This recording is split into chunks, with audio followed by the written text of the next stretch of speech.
fucking beer, Heineken. If I did fucking beers, it would be the best beer in the world, like Heineken.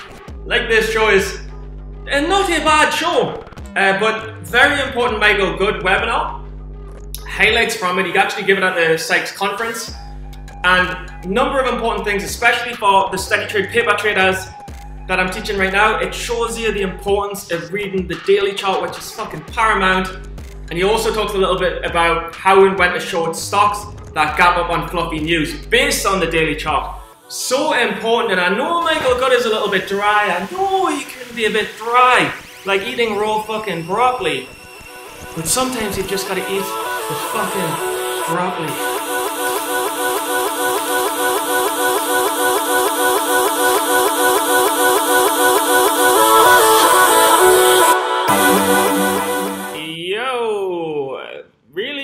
Interesting Michael Good presentation. He actually gave it at the conference. I missed it because I was doing some other stuff or stocks to trade at the time.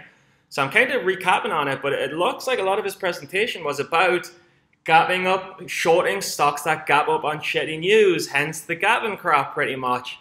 And I found it very fascinating to know that this is just a common strategy that loads of shorts like, because it's that quick, easy win. A lot of the time where stocks are gapping, you're seeing them that day, it's reacting as it happens. It's kind of a shiny object for a couple of seconds, but if you have a quick look into the fact that the news is fluffy, it's got a history of not holding its spikes, it's got a history of giving it all back. I made $500 just yesterday on SYN, which was like this.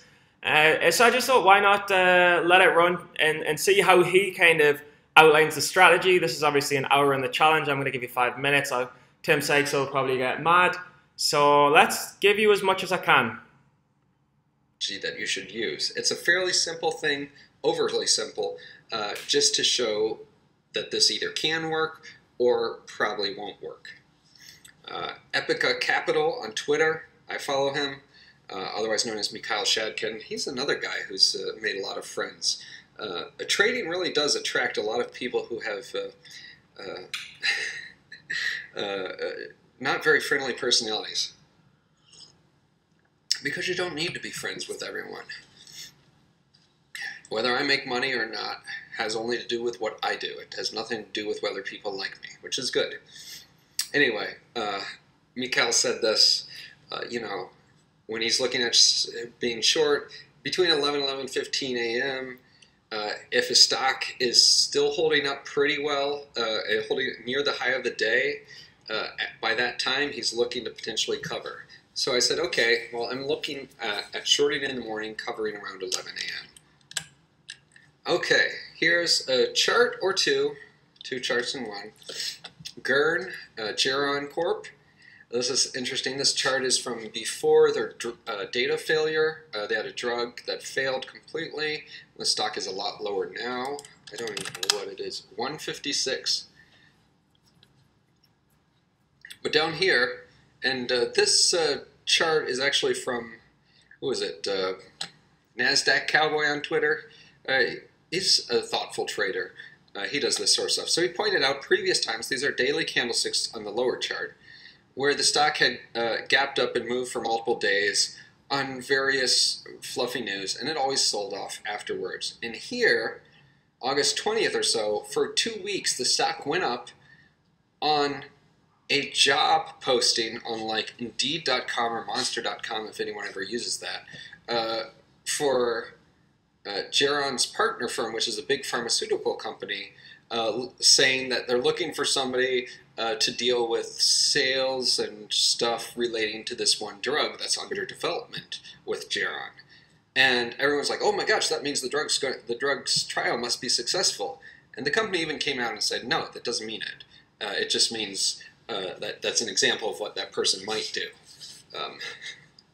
Here's the intraday chart on this day, big gap up day, when they actually, I want to say they put out a press release. So the run-up had been on this one posting on a job message board. Everybody on Twitter saw it. Then they actually put out some sort of press release relating to the same sort of news, but very fluffy.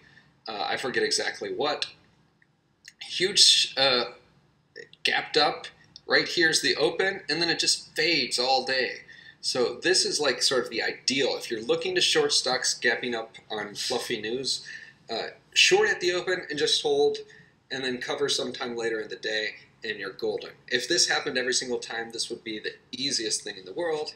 Of course, it doesn't happen every single time, but that's a good example of when it does happen. Okay, and again, a quick reminder, if you have any questions or comments that you're posting right now in the Tim Challenge chat. I'm so sorry to stop it so early, but just to reiterate, if it's still strong by 10:30, 11, or if it's like consolidating near its highs and it's looking to push up, then they're the ones that you've got to get out on. But, and I've said this to everyone, read the daily chart. When you see examples of a stock gapping up and failing, all of the information is on the daily, then you can expect that it's going to fail again. So short, yeah, the top of the pre-market spike, if it holds up at the open, then yeah, you've got to get out. But if it does drop like it does a lot of the times with these charts with bad dailies and fluffy news, you're onto a winner, baby, and look what happens with gain. Thanks so much for watching. Live the dream. Keep disciplined. Keep up those good habits. But also remember to fucking party, because being with bitches is good. Being with bitches is good. Drinking alcohol is good. For those who can take drugs, it's fucking good too. It's good too. All in moderation. Make sure you're making a contribution to make your life better over and over and over. Longer term, longer term, longer term. At least a couple of hours a day. I mean, I am, after 6 months of red months, I'm finally coming back to a green month. Changed strategies a lot, learned higher priced, still dipping into penny stocks, but it's took so long, like 2+ years now. I got overall profitable twice, finally getting back on the green side again, but I had to change strategies, learning new shit all the time, constantly investing in my education. But at the same time, just say, fuck it, have a bucket, and let's fucking party.